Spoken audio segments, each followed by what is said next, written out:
In our previous module 2, we have discussed about the solution of the homogeneous linear equations, the autonomous system,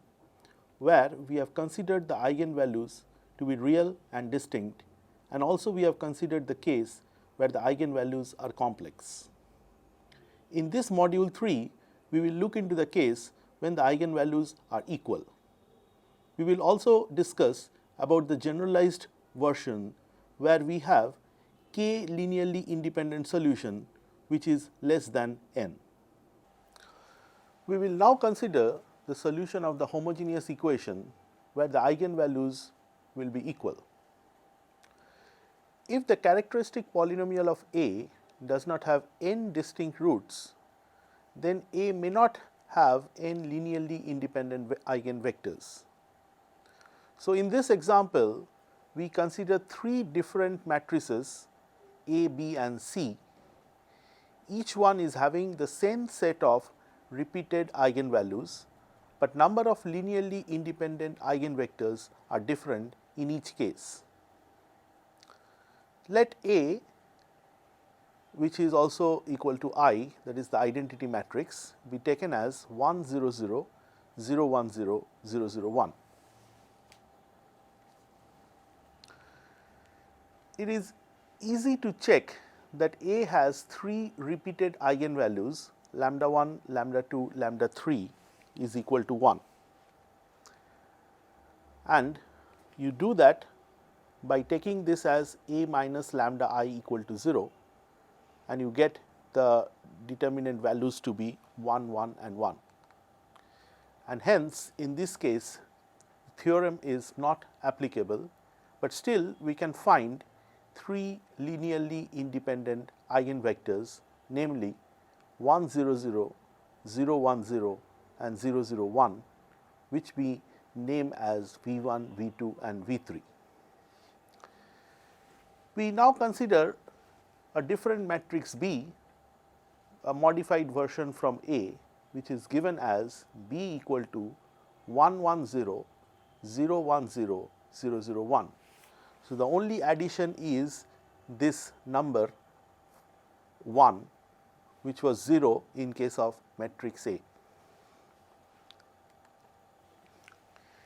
Here also it can be easily checked that B has three repeated eigenvalues lambda 1, lambda 2 and lambda 3 all equal to 1, but this time we can find only two linearly independent eigenvectors given by u1 equal to 1 0 0 and u2 equal to 0 0 1. A little modified version of A we again consider and name it as matrix C, which is equal to 1 1 0, 0 1 1 and 0 0 1. So, the difference from matrix A is that this number and this number, both of them were replaced by 1, which were zeros in case of matrix A. Again, we can check the eigenvalues of the matrix C, which is lambda 1, lambda 2 and lambda 3 is equal to 1, but in this case we can find only one linearly independent eigenvectors given by W1, which is equal to 1 0 0. So, if we consider the following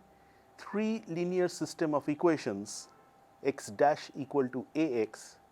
x dash equal to Bx and x dash equal to Cx, where x dash is dx dt and A, B, C are matrix defined above in this example, then we have respectively 3, 2 and 1 linearly independent solutions of the form e to the power t into z, where z is a constant vector. So, in the case of equal roots, we need to adopt some other method to find the general solution. We now discuss the general solution. Suppose the matrix n cross n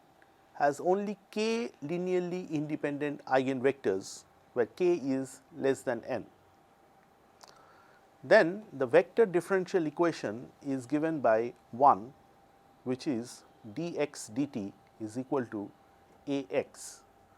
and it has only k linearly independent solutions of the form xt equal to e to the power at into v for every constant vector v. Now, our task is to find the remaining n minus k linearly independent eigenvectors. So, taking motivation from the scalar case, we may try xt is equal to e to the power at into v as our solution.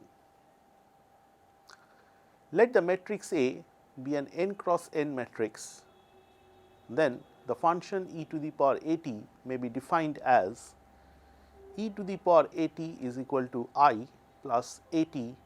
plus a square t square by 2 factorial plus dot dot dot plus a to the power n t to the power n by n factorial plus dot dot dot given by equation 2.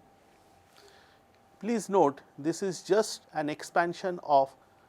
e to the power t. The only difference is here A is a matrix, and hence instead of 1 this is replaced by I, the identity matrix.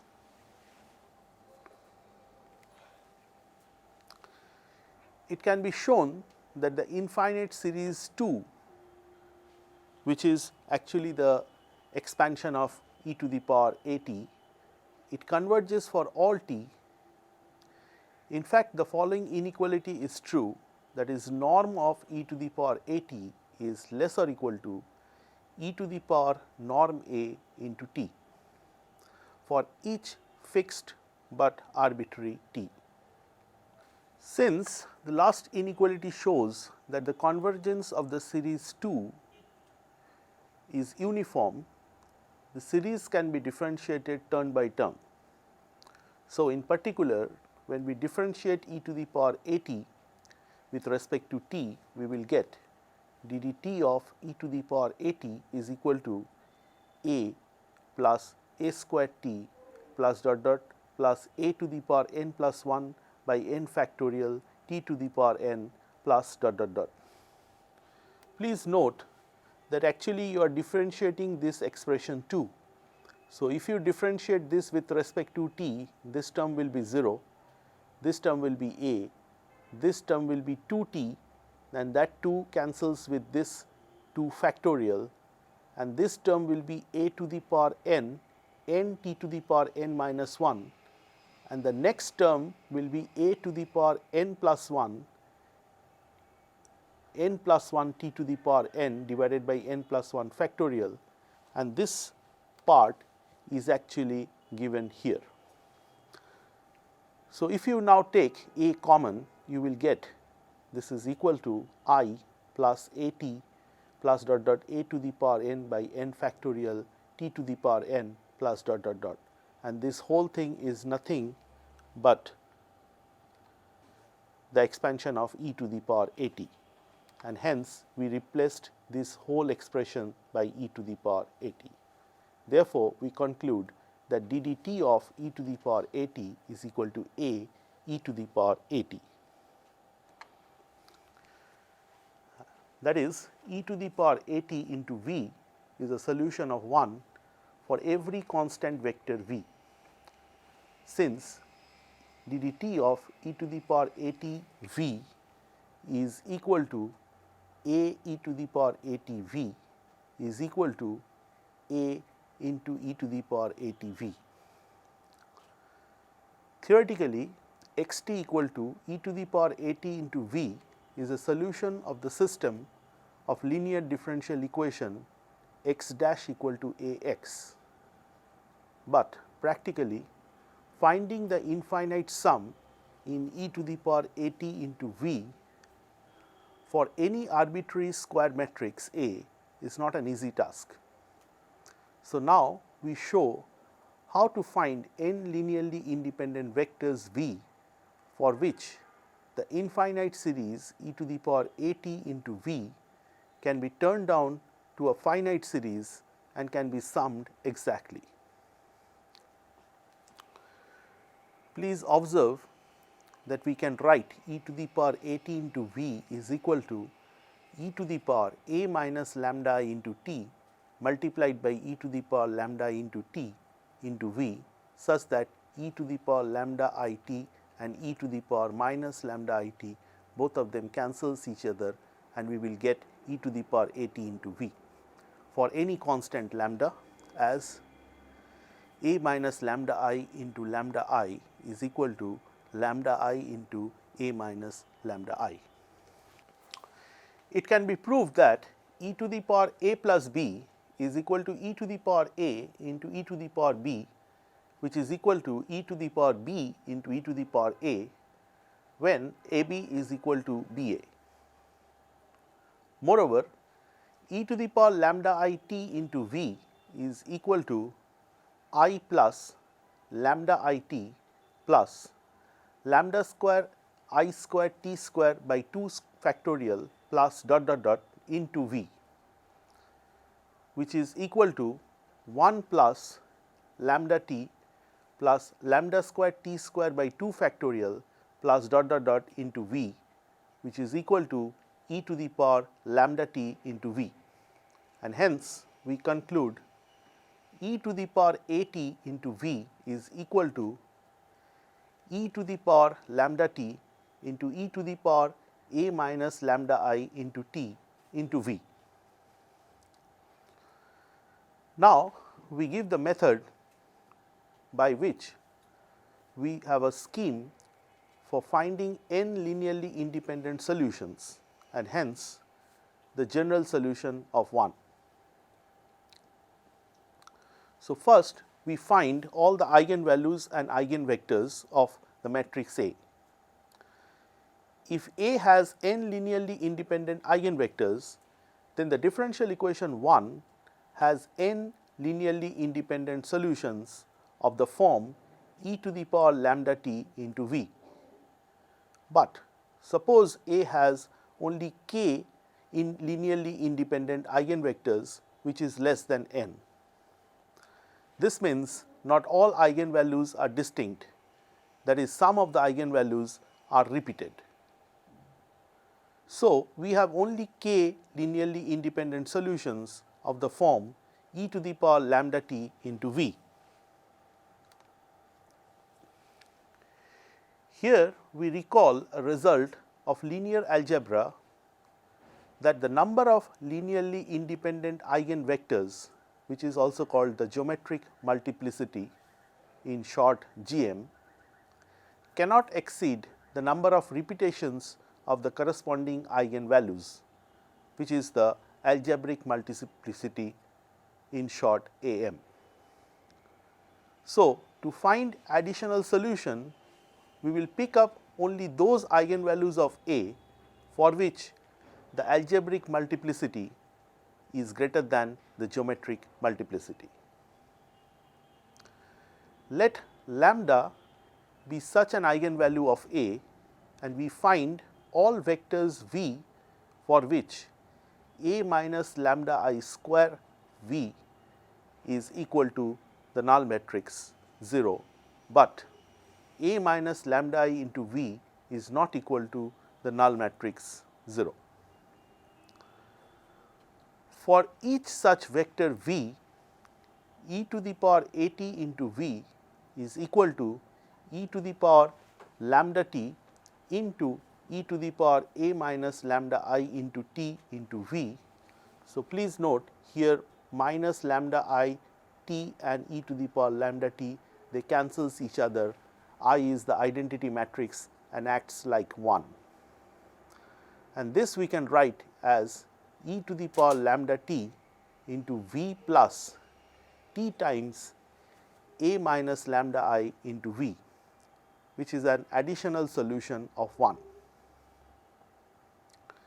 We do this for all such eigenvalues lambda of A for which the algebraic multiplicity is greater than the geometric multiplicity, in short AM greater than GM. The aim is to find AM minus GM number of remaining solutions.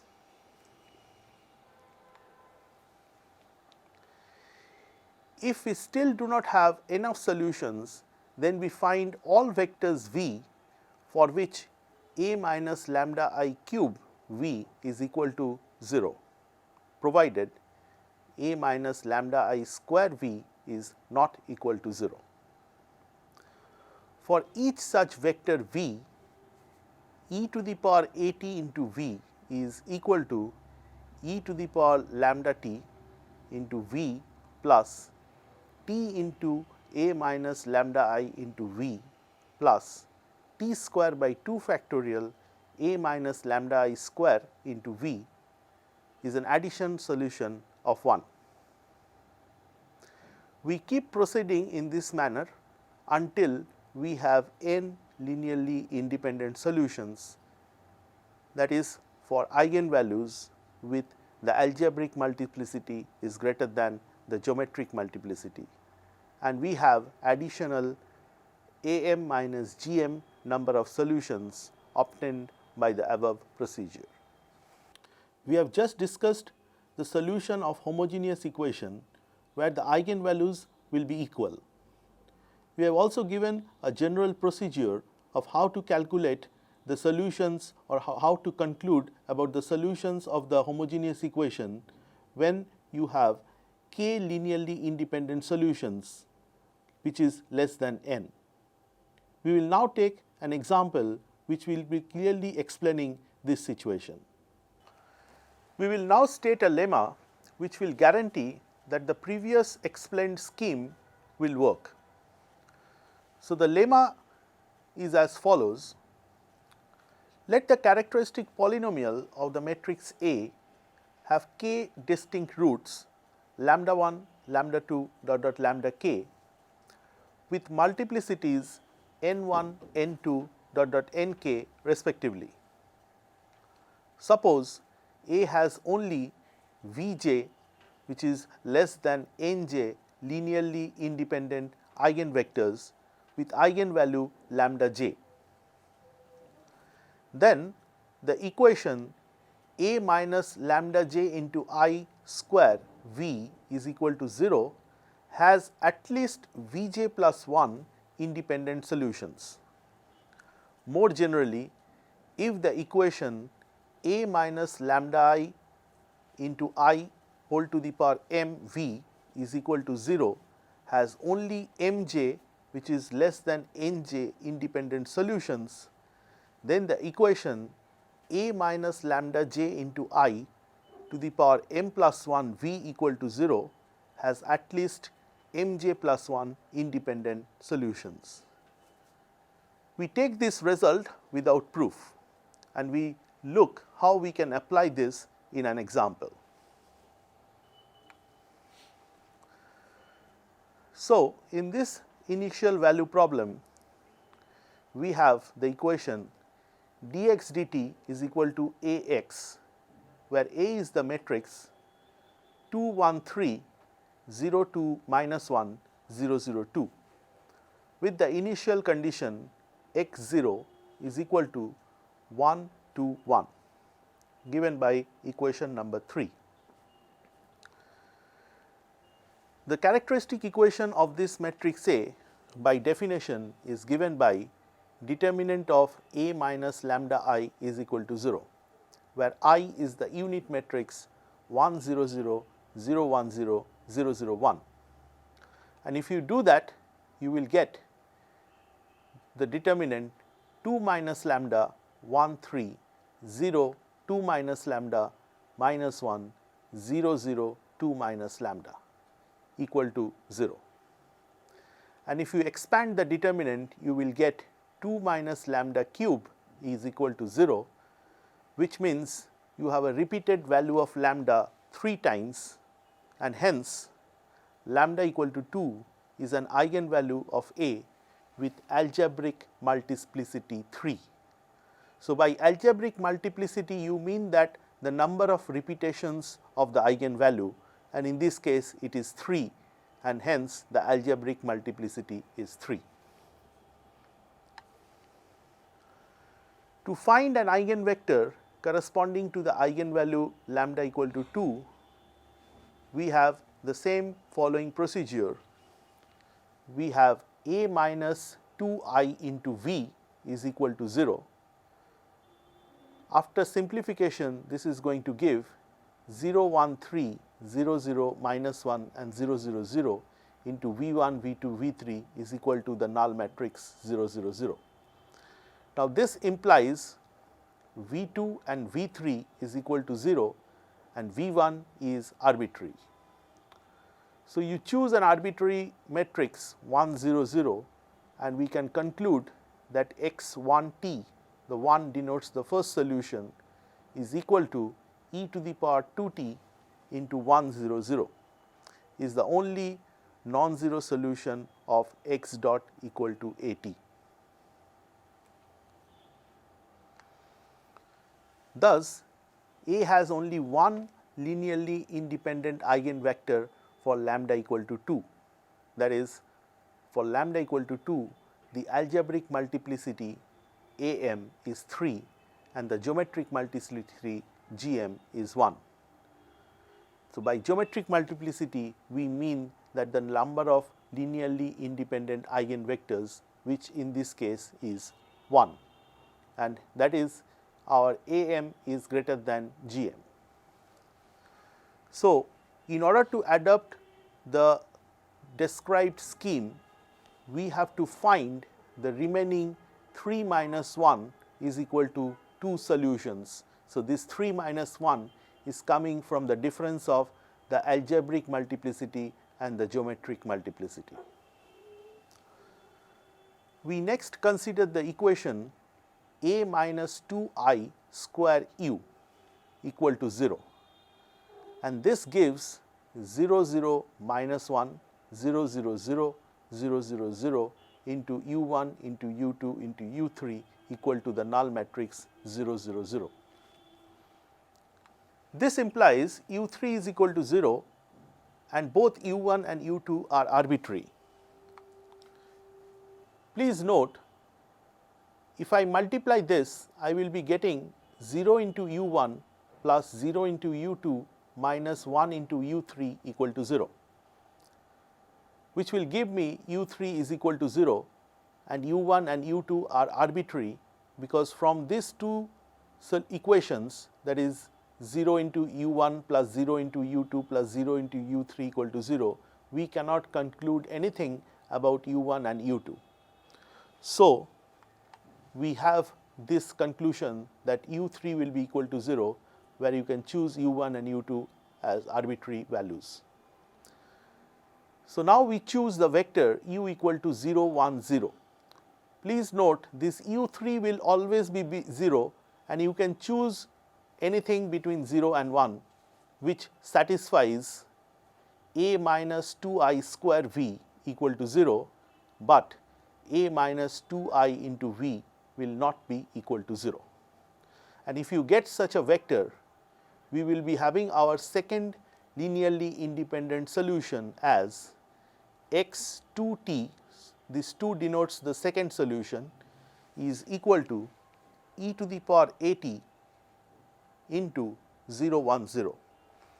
And this can be written in the form e to the power 2t into e to the power a minus 2I into t multiplied by the matrix 0, 1, 0,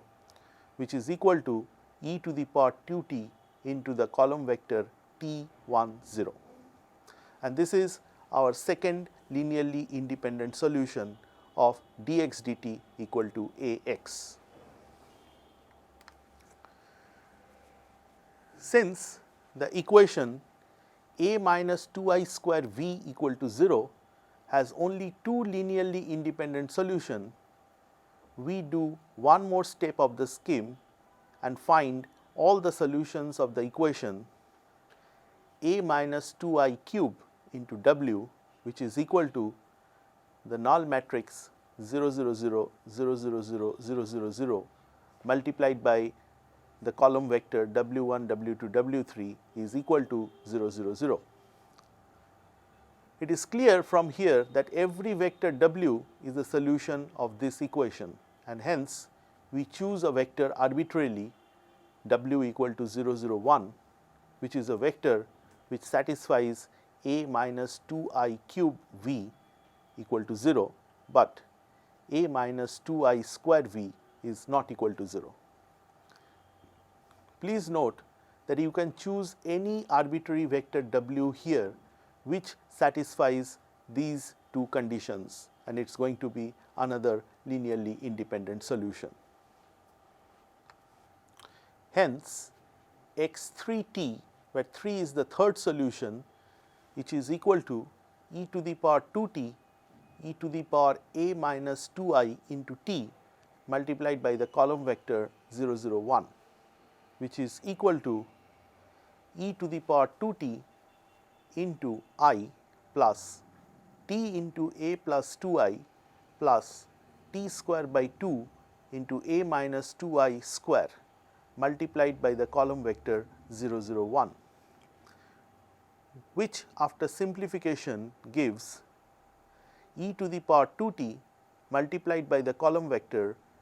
3t minus half t square minus t 1 given by equation number 8, and this is our third solution, third linearly independent solution corresponding to the eigenvalue lambda equal to 2. Hence, the general solution of the equation 3 is given by xt is equal to c1 x1t plus c2 x2t plus c3 x3t, where xit I equal to 1, 2, 3 are given by the equations 4, 5 and 6 respectively. Using the initial condition for this problem, we will get c1 is equal to 1, c2 is equal to 2 and c3 is equal to 1, and hence our required solution is xt is equal to e to the power 2t multiplied by the column vector 1 plus 5t minus half t square 2 minus t 1, which is our required solution of the initial value problem 3. In this module 3, we have discussed about the solution of the homogeneous equation in the case of equal roots, that is when the eigenvalues are equal. We have also given a general scheme to how to calculate the solutions when there are k linearly independent solutions which is less than n. In our next module 4,